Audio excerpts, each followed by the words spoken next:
Buenas tardes, hermanos, bienvenidos al culto de oración de la Misión Bautista Vida Eterna de Santiago de Querétaro. Nos agrada mucho que estemos juntos para poder alabar a nuestro Señor y glorificarle. Así es que escuchemos su palabra, abramos nuestra mente, nuestros corazones para saber qué es lo que Dios quiere que nos llevemos en este sermón.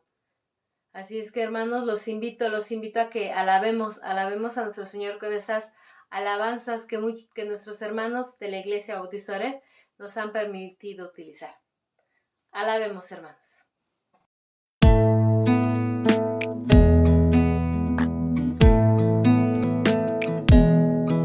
Qué gloriosa es la puesta del sol, admirable cual amanecer, pero es más grandioso y conmovedor el amor que me tiene el Señor. Maravilloso es cuando pienso que Dios me ama a mí. Maravilloso es cuando pienso que Dios me ama.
de decir nuestra profesión de fe. Hacemos nuestra Biblia con la mano derecha y digamos: la palabra de Dios contenida en este libro es la verdad que acepto creer, es la enseñanza que me comprometo a seguir y es la esperanza que me atrevo a confesar. Nada me impide recibirla, nadie evitará que la haga parte de mi vida y por ningún motivo dejaré de proclamarla. Estoy aquí para leerla, oírla y vivirla diariamente. Amén. Hermanos, es tiempo de escuchar la predicación de nuestro pastor David. Valores espirituales del reino. Es así como se llama este sermón y es el inicio de una miniserie. Valores espirituales del reino 1. Déjenme decirles y confesarles que el título no es mío. Los martes nos reunimos los pastores de la red de iglesias Oreb y analizamos el pasaje que vamos a predicar y este título lo propuso y me gustó el pastor Víctor Martínez, a quien por cierto le mandamos un abrazo muy fuerte a él y a su familia, deseando una muy pronta recuperación. Estamos toda la red predicando sobre la carta de Pablo a los filipenses y tuvimos el sermón de la semana pasada, fue sobre la salutación, cómo Pablo se goza de poder saludar, aunque sea de manera epistolar, a la iglesia de Filipos. Y ahora Pablo empieza con esta sección que él añade, que él cambia la manera en cómo se escribían las cartas en ese tiempo y añade 2 partes a las cartas que son obra de Pablo, que son parte del estilo de Pablo como escritor. Las bendiciones y en la parte final, muy cerca ya de la despedida, de la doxología, lo que es las exhortaciones. Pablo escribe con gozo y escribe con regocijo, pero también Pablo escribe para pastorear a una iglesia que él fundó, la iglesia de Filipo. Y de esto trata esta primera salutación, de demostrar el gozo en Cristo Jesús. Y ahora empezamos también con esta situación de la bendición. Y Pablo muestra también ese gozo tan grande en esta iglesia que presentan tanto Pablo como Timoteo y especifican a los destinatarios de esta carta en esta salutación en las palabras de agradecimiento y si preguntamos entonces ¿qué es el agradecimiento? Entrando ya en la introducción del sermón mismo, es el acto de agradecer, es expresar gratitud, es manifestar de una manera abierta que valoramos la acción hacia aquel que realiza un favor o que presta una ayuda. Es un sentimiento que generalmente trata de devolver de alguna forma la colaboración recibida.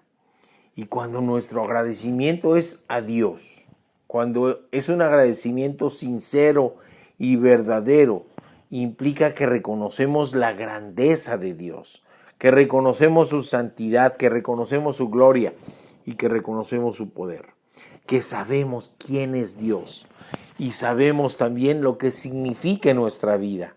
Es más, agradecer a Dios por todo, lo bueno y a veces hasta lo no tan bueno que nos puede pasar en la vida, las pruebas, las dificultades.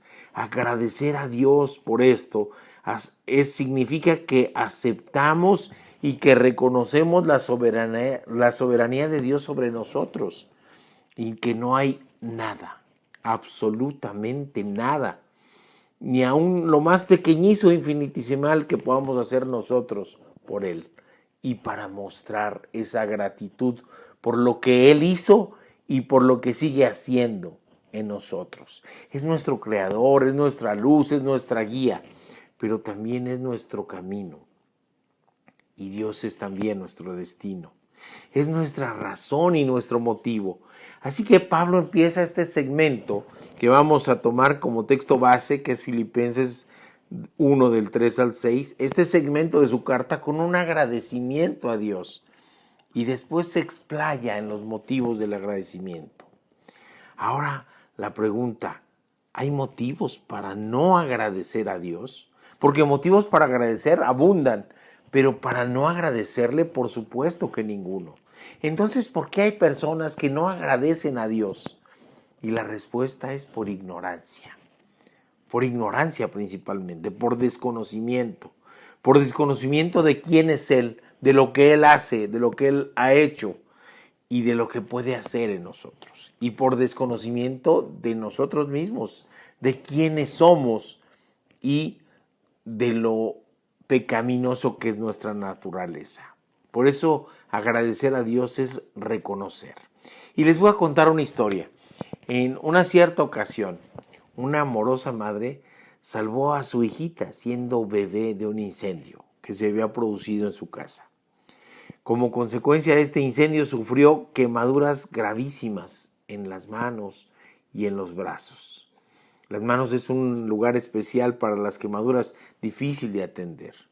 La niña creció, pero era un bebé cuando esto ocurrió, así que ignoró qué es lo que había provocado las terribles cicatrices, la dificultad para utilizar las manos de su madre. Y sentía vergüenza de su mamá. Cuando ella saludaba a alguien o cuando por alguna situación mostraba las cicatrices, la pequeña sentía vergüenza. A tal punto que llegó a exigir a esta madre que se comprara unos guantes o que evitara saludar, que los usara en toda ocasión y que cubriera esas manos tan horribles, tan feas que le generaban vergüenza a la chica. Un día la hija se enteró por otras personas por qué habían quedado sus manos deformadas de su mamá. Ella supo por primera vez que esas manos se habían quemado salvándole la vida en un incendio, arriesgando la propia vida. La chica rompió a llorar con asombro y con gratitud y con vergüenza también. Comprendió que por su ignorancia había rechazado y hasta ofendido a su mamá.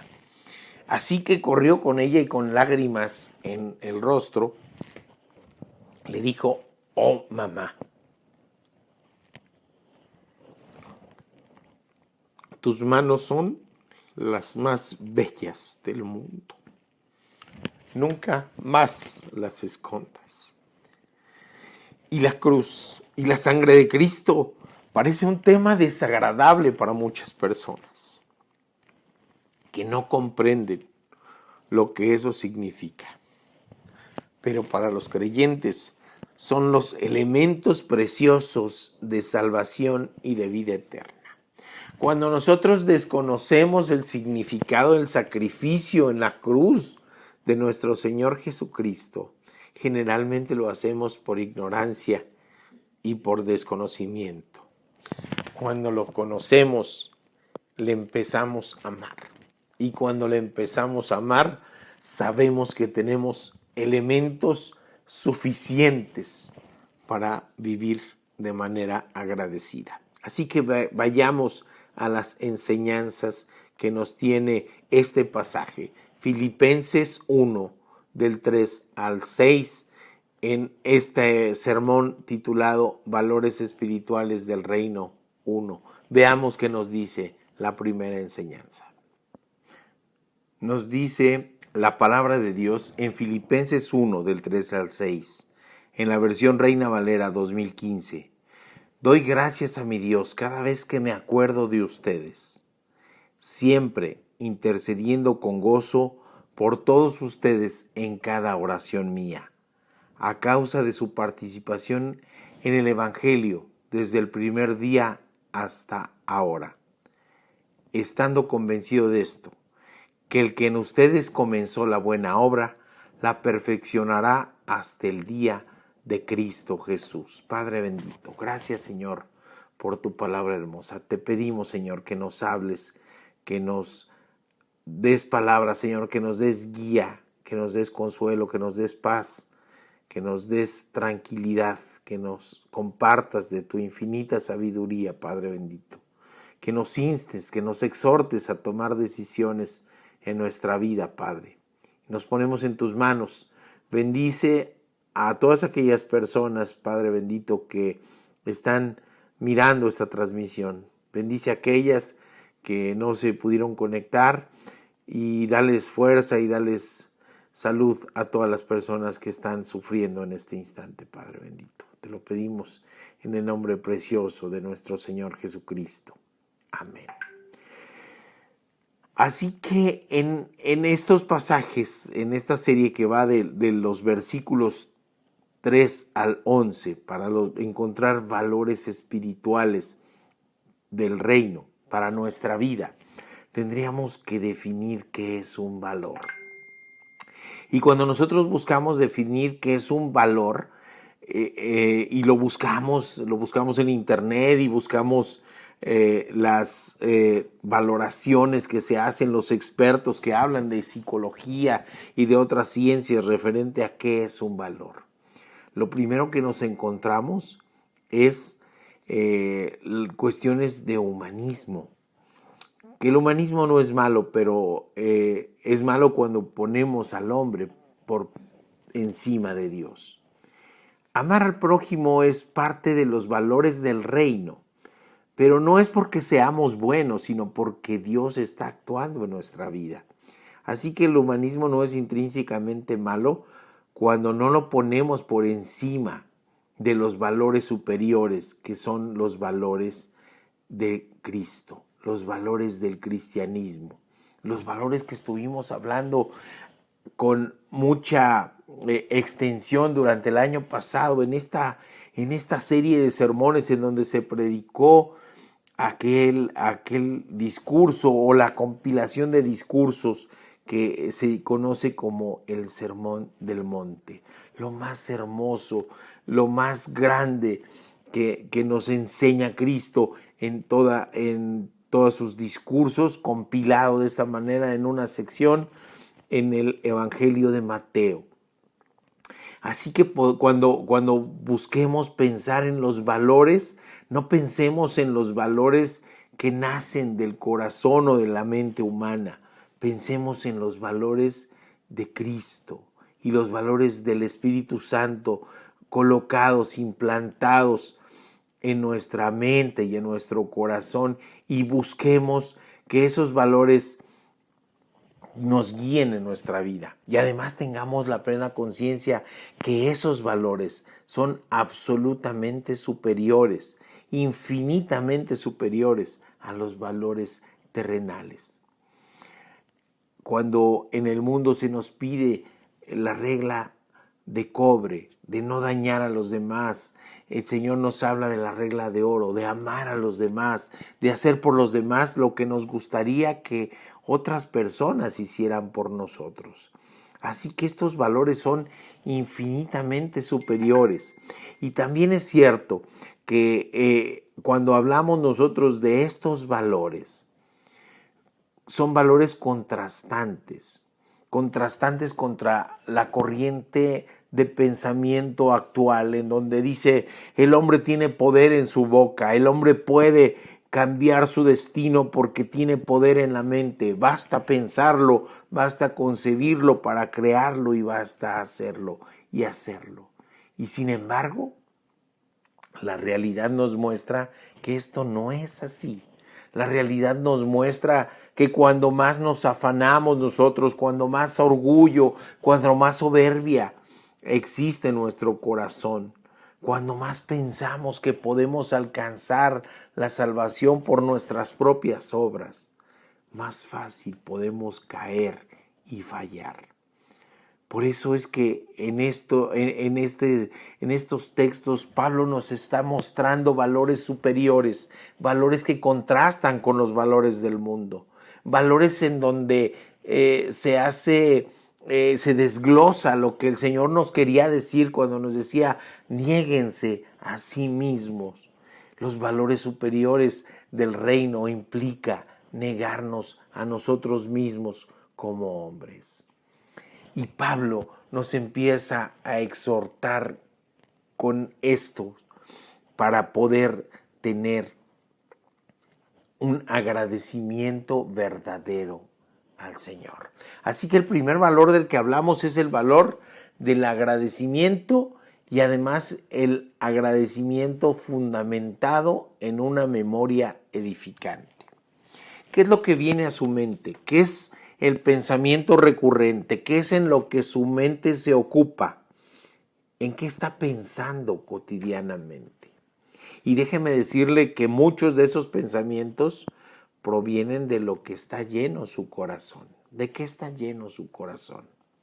El Señor nos decía, de lo que sale de tu boca es de lo que está lleno tu corazón. Lo que nosotros expresamos es de lo que tenemos nuestra llenura, de lo que nosotros decimos es lo que está lleno en nuestra mente y nuestro corazón. ¿De qué está llena su corazón? ¿De qué está lleno su mente? ¿De qué se ocupa su boca en sus palabras? ¿De qué se ocupa su mente con esos pensamientos recurrentes? Pablo nos habla del valor del agradecimiento y de la memoria edificante. Memoria edificante, una memoria que construye, una memoria que nos hace crecer y además el infinito valor de ser agradecido. Yo recuerdo que mi mamá decía, era un dicho de ello, ella conoció de la palabra, no sé si se convirtió o no, pero sí sé que se reunía en esas células de Oreb de los años 70, 80 en casa y decía, no hay peor pecado que ser mal agradecido, decía mi madre.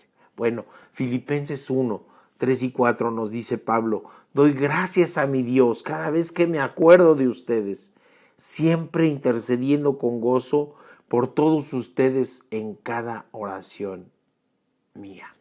¿Y cada cuándo se acordaba Pablo de estos hermanos? Nos podemos preguntar. Bueno, después de la salutación viene la oración, una aportación paulina, decíamos ya, como también la exhortación a la despedida. Y Pablo nos muestra cómo orar. A veces queremos pretender orar y lo primero que hacemos es pedir. Señor, te pido, Señor, te pido, Señor, te pido, Señor, te pido. Y Pablo nos dice que lo primero que hay que hacer es agradecer. Y siempre tendremos motivos por agradecer. Dos cosas hay que destacar de este primer versículo, base de este culto. Hay que saber agradecer. Y hay que agradecer siempre. Pero lo más importante es que hay que saber a quién agradecer. Y nos habla la memoria. La memoria nos dice de Dios, de lo que ha hecho por mi vida, de dónde me rescató, de dónde me sacó del pecado, de que dio su vida en la cruz por mí. Y eso es lo que tiene que prevalecer en mi mente y agradecer de primera instancia. Y Pablo nos dice también, hay que agradecer por los hermanos, hay que agradecer por esa iglesia de Filipos, allí en la prisión, en la soledad de su celda, con la seguridad del recuerdo de esa iglesia que él había fundado era recurrente y por lo tanto la oración por ellos también lo era. Otras versiones nos dicen, cada vez que los recuerdo, doy gracias a mi Dios. Y algunos comentaristas han querido acotar ese recuerdo a cuando recibía Pablo el apoyo monetario de la iglesia de Filipos.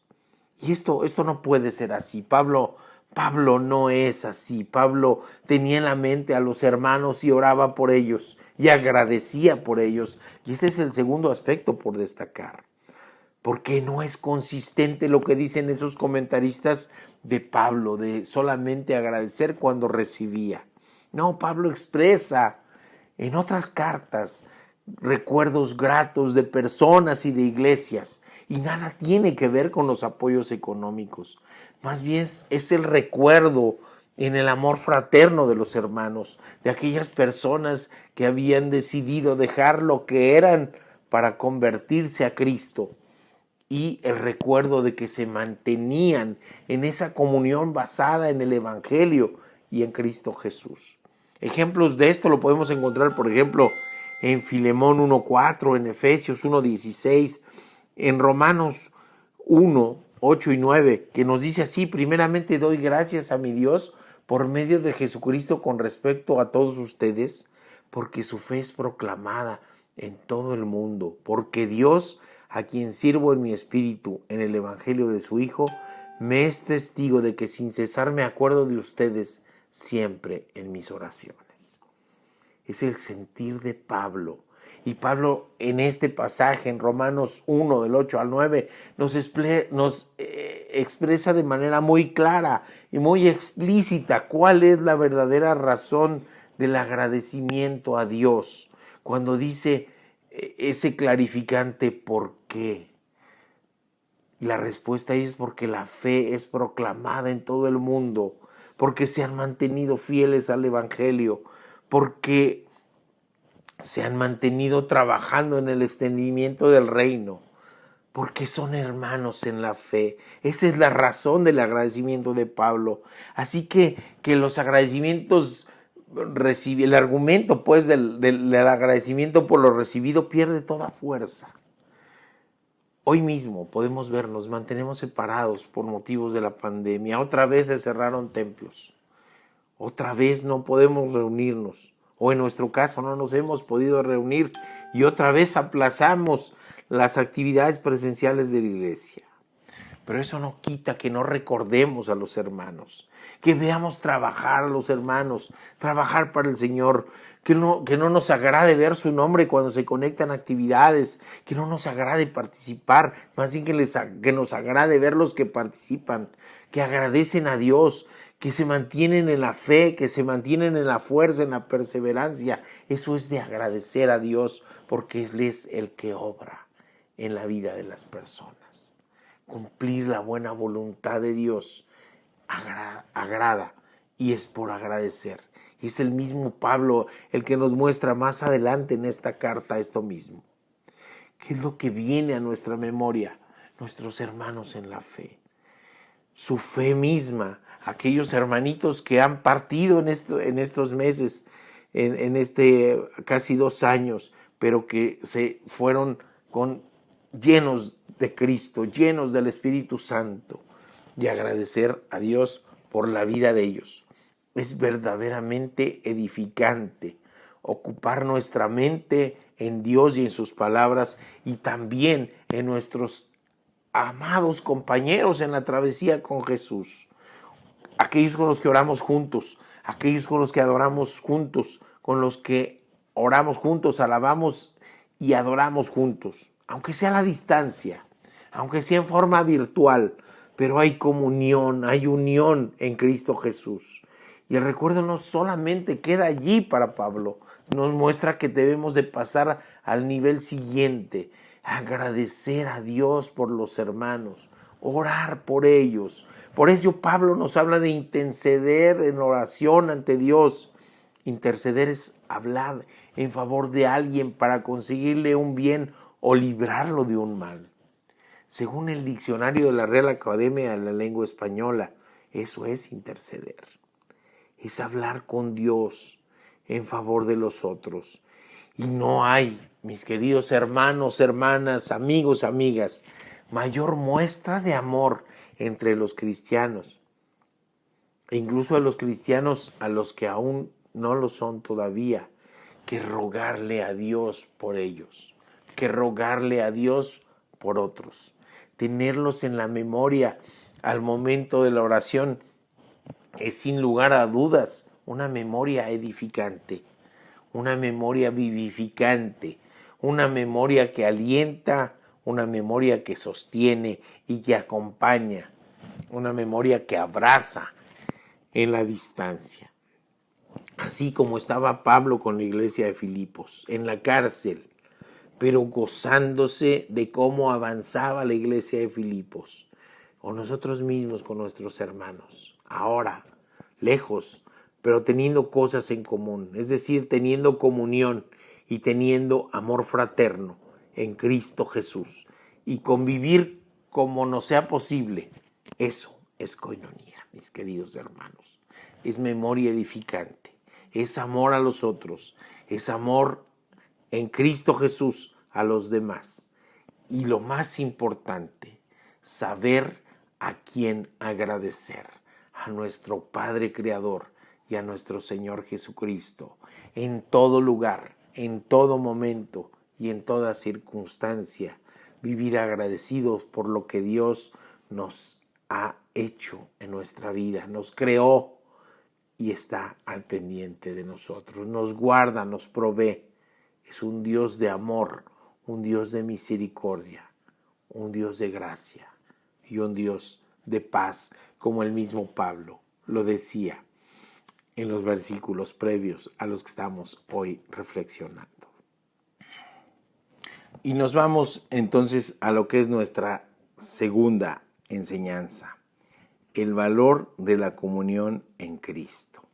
Ya algo adelantamos en esa primera parte, el agradecimiento por los otros, por los hermanos, por el amor, por quienes son y por cómo han ido creciendo. ¿Qué nos dice Filipenses 1, versículo 5? Dice, a causa de su participación en el Evangelio desde el primer día hasta ahora. Es el motivo del agradecimiento, la participación en el Evangelio. Pablo está diciendo la razón de su gozo para con ellos, su participación en el extendimiento de su reino y la perseverancia. Pablo con toda certeza está pensando en la conversión de algunos de ellos, en la fundación de la congregación, en cómo se han comportado, en cómo se ha desarrollado la iglesia de Filipos. Pablo con toda certeza recuerda todo eso. Y Pablo le pone rostro a los recuerdos. No son recuerdos sin rostro, no son recuerdos sin nombre. Es Pablo el que certeramente tiene en mente a algunos de los hermanos y hermanas. Recordemos esto, viene en el capítulo 16 del libro de los Hechos. Pablo va a Macedonia por revelación divina. Pablo habla a las afueras de las puertas de la ciudad y ahí se convierte Lidia, una vendedora de púrpura de Tiatira, y ella y su familia son bautizados. Y allí donde son encarcelados Pablo y Silas, después de expulsar un espíritu de adivinación a una muchacha. Y son los dueños de esta chica, que era una esclava, los que le acusan de generar alboroto. Estos judíos, dice, están alborotando con ideas nuevas a toda la ciudad. Ahí Pablo y Silas son desnudados, son azotados y son encarcelados. Es ahí donde después de un terremoto se abren las puertas y las cadenas y el carcelero, pensando que todos los presos habían huido, está a punto de suicidarse. Y esto lo impide Pablo cuando les dice, no lo hagas, todos estamos aquí. Y él se da cuenta que es una intervención divina y se convierte. Y Pablo, anunciándole que nadie ha huido, dándole testimonio de quiénes son, le genera la conversión del carcelero y de toda su casa, a quienes les predican el Evangelio. Después Pablo y Silas son liberados con temor por los magistrados de Filipos al enterarse que eran ciudadanos romanos y que les habían azotado. Y antes de partir, nos dice el libro de los Hechos, se despiden de esta iglesia, de los hermanos, de esta iglesia naciente, de hermanos y hermanas con rostro, con nombre, con historias detrás de la vida de cada uno de ellos y conocer sus testimonios de lo que Dios ha hecho en sus vidas. Qué gran y qué enorme bendición. Lo vimos también en las iglesias, cuando hay hermanos que nos cuentan su conversión y lo que Dios ha hecho en su vida. Eso es lo que Pablo siente cuando recuerda a los filipenses, agradecimiento a Dios. Les recuerda como hermanos, pero también les recuerda como compañeros en la labor en el Evangelio. Es una relación de pertenencia. Pertenecemos a Cristo, yo en la cárcel y ustedes en Filipos. Y de afecto mutuo que se origina en la fe en común, en las buenas nuevas de nuestro Señor Jesucristo. Aderezada además con la permanencia, con la fidelidad. Pero no nos equivoquemos cuando hablamos de perseverancia, de permanencia y de fidelidad, porque no estamos alabando a los hombres y a las mujeres, porque esto no es obra de la voluntad humana, es Dios obrando en sus vidas. Es Dios obrando en la promulgación de su evangelio. Es Dios manifestándose en cada uno de ellos, desde el principio, desde el momento de su conversión, desde el primer día, dice Pablo. Verdaderamente es por la gracia de Dios y por su infinita misericordia que nos da fuerzas para estar con Él, que nos da fuerzas para permanecer fieles a nuestro Salvador, que nos da ganas de congregarnos, que nos hace que nos extrañemos ahora que no podemos vernos, que nos hace leer de su palabra, que nos hace ansiar de su palabra como del agua, como de la comida. Necesitar meditarla, de reflexionarla, de vivirla y de aplicarla en el día a día en nuestra vida. También nos da el gozo de ello. Es Dios actuando en nuestra vida y esto nos permite experimentar la transformación en nuestra cotidianidad. Perdonen ustedes.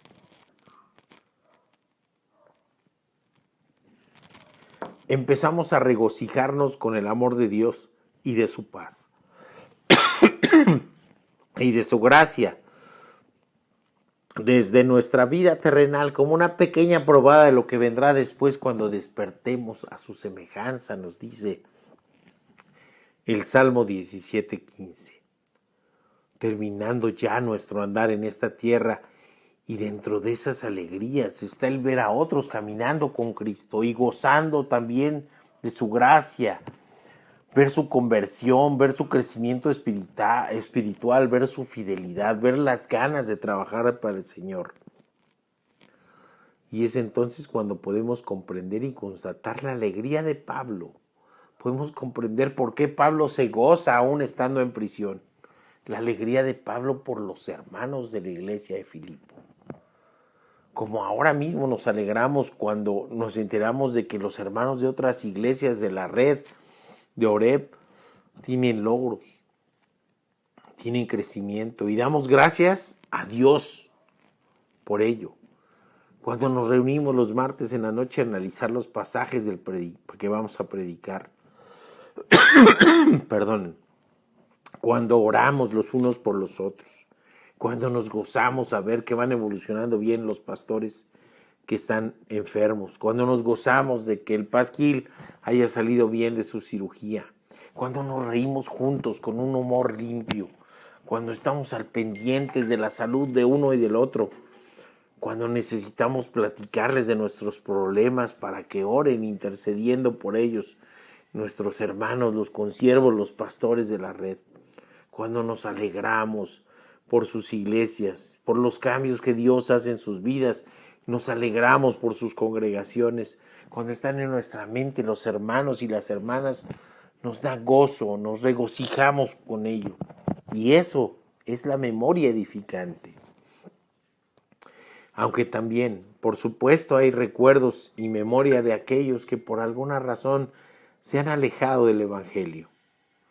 Y ellos son con certeza quienes más necesitan de la oración de intercesión. Ya no con gozo, pero sí con preocupación y con ocupación y con necesidad. Incluso podríamos decirlo con un verdadero anhelo de que Dios nuevamente sea aceptado en su corazón, que les toque su corazón endurecido y les haga regresar como el hijo pródigo al hogar. Pero esta no es una carta de exhortación o de corrección. Esta carta es una carta en donde priva el regocijo de la comunión y de la hermandad en el Evangelio. En otras cartas Pablo exhorta, en otras cartas Pablo señala desviaciones y en otras cartas busca el regreso pleno al Evangelio con sana doctrina. ¿Y qué creen, mis hermanos y mis hermanas? Estas reprimendas también son muestra de amor fraterno. También son muestra de preocupación porque se mantengan fieles a la sana doctrina, al Evangelio verdadero. También son muestra de amor las reprimendas y las exhortaciones. La preocupación que Pablo expresa en otras cartas por algunas congregaciones es señal del amor hacia los hermanos. El deseo de que regresen a la senda del Evangelio verdadero es señal de ese amor. Así que ocupémonos en la oración de intercesión por los que se mantienen fieles por la gracia de Dios y también por aquellos que necesitan regresar. Y nos vamos así a nuestra tercer enseñanza, el valor de reconocer la obra de Dios en nuestras vidas. Hace falta valor para reconocer que es Dios quien obra en nuestras vidas y no nosotros mismos. Creo yo y considero que es la parte medular del pasaje. Es un versículo con una profunda y gran enseñanza. Nos dice la palabra de Dios en Filipenses 1:6, dice, en esta versión Reina Valera 2015, dice, estando convencido de esto, de que el que en ustedes comenzó la buena obra, la perfeccionará hasta el día de Cristo Jesús. Hay otras versiones que dicen, estoy persuadido de esto, es decir, estoy ahora convencido y permaneceré convencido con la certeza de que así es y así seguirá siendo. Convencido que está de que la buena obra, la obra de la transformación que viene de Dios, es Dios quien la empieza y que Dios la va a continuar y que Dios la va a culminar. La certeza entonces de que somos barro en las manos del divino alfarero. Él es el quien inicia la obra. Nos dice en Hechos 2, versículo 47, en la segunda parte, el B, y el Señor añadía cada día a la iglesia a los que habían de ser salvos. Por eso es que hay seguridad en la continuidad. Por eso hay certeza en la perseverancia y por eso es que hay certeza en la culminación de esta obra, porque no depende de nosotros, sino depende de Dios. Es Dios quien nos llevará a la perfección, nos dice su palabra, porque solamente Él es perfecto. La perfección es Él y Él es el que nos va a llevar hacia Él. Porque solamente Él conoce la perfección y porque es imposible que por nuestros propios medios, por nuestras propias obras y por nuestros propios méritos, alguien se acerque, no solo a ser medio bueno, no solamente a la bondad, sino muchísimo menos a la perfección. En el versículo hay dos cosas con las que se iniciaba y terminaba los sacrificios. Esta parte sacrificial hacia Jehová que vemos en el Antiguo Testamento es comenzar y perfeccionar. Y en ambos es Dios quien realiza, quien realizó y quien completará la obra. Todos somos ovejas, quienes recibimos la acción. Somos los beneficiarios de la acción. Es Dios el actor y nosotros los beneficiarios. Pero no solamente somos los beneficiarios de lo que Dios hace, sino además somos su materia prima y además somos el sitio. Somos la cancha en donde se juega el juego. Somos la fábrica en donde se hace la transformación. Somos el lugar en donde se lleva a cabo esas acciones. Y eso es nuestra mente y nuestro corazón. Allí es donde Dios actúa, donde Dios enseña, donde Dios corrige, donde Dios moldea, donde nos vuelve a ser, donde volvemos a nacer. Lo que requerimos es entonces de inicio aceptar a Jesús como Señor y Salvador. Y entonces comenzará la buena obra, porque Dios es respetuoso. Y si no lo hacemos, si no aceptamos a Cristo, no puede comenzar la obra. Y ninguno de nosotros puede por sí mismo. Pero en cuanto decimos sí a Cristo, Él comienza a hacer. Y seremos nueva obra. Y seremos vueltos a ser. Y seremos vueltos a nacer en espíritu, tal como le anunciaba Nicodemo en esas pláticas nocturnas con el Señor. Del mismo modo, la consumación de la salvación será obra también de la gracia y de la soberanía de Dios. El Todopoderoso nos toma su cuidado. Y cuando nos habla Pablo de la culminación, nos dice en el día de Cristo Jesús. Es una mención escatológica de lo que va a ocurrir y de lo que va a ocurrir más allá de lo que nuestros ojos pueden ver. ¿A qué puede referirse Pablo cuando nos habla del día de Cristo? Probablemente a su segunda venida o cuando nosotros nos encontremos con Él a su semejanza, como decíamos, y nos dice el Salmo 17:15. En el Antiguo Testamento tenían la perspectiva de dos eras, una era mala y una era nueva y venidera, de rectitud del Espíritu, una era de prevalencia de Dios. Era que iniciaba con la llegada del Mesías, evento que era conocido como el Día del Señor. Y eso ya se cumplió para los que durmieron antes de la llegada del Señor. Los hombres del Antiguo Testamento ya se cumplió. Su primera venida ya se concretó. Su encarnación predicha en muchos textos del Antiguo Testamento es una promesa cumplida. Ahora lo que sigue es Cristo en su segunda venida. Cristo ya vino, ya se encarnó, ya murió, ya resucitó, y esto es lo que predica Pablo. Pero también nos predica de la idea de un nuevo encuentro. Y esta idea no es casual, sino es reiterativa en todas las cartas paulinas. Lo menciona, cierto, con diferentes nombres. Por ejemplo, dice el día de nuestro Señor Jesucristo en la primera carta a Corintios, o el día del Señor en la primera Tesalonicenses, el día del Señor Jesús también en Corintios, primera carta, y también en la segunda, el día de Cristo Jesús en Filipenses, la revelación de nuestro Señor Jesús en primera de Corintios, o cuando el Señor Jesús se ha revelado desde el cielo en segunda de Tesalonicenses, en la presencia del Señor Jesús en su venida también en la primera de Tesalonicenses. Es decir, esto del día de Cristo es algo que está fuertemente arraigado en la teología de Pablo. Tiene la certeza de que vendrá, porque Dios lo dijo y Dios lo cumple, porque Dios es un Dios fiel y un Dios que cumple las promesas y prometió estar con nosotros. A Pablo le es revelado esto y por eso es reiterativo en su enseñanza. Entre los judíos había toda una visión de la historia que ve el pasado, el presente, el futuro como pueblo y también en la propia vida. Y Pablo refleja su herencia judía, fortalecido con la realidad de Jesucristo.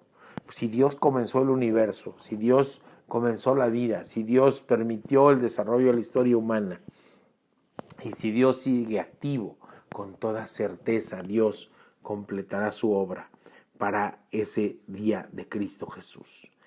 Nos dice Isaías 48:12, es Jehová el primero y el último, el que siempre ha estado y el que siempre estará.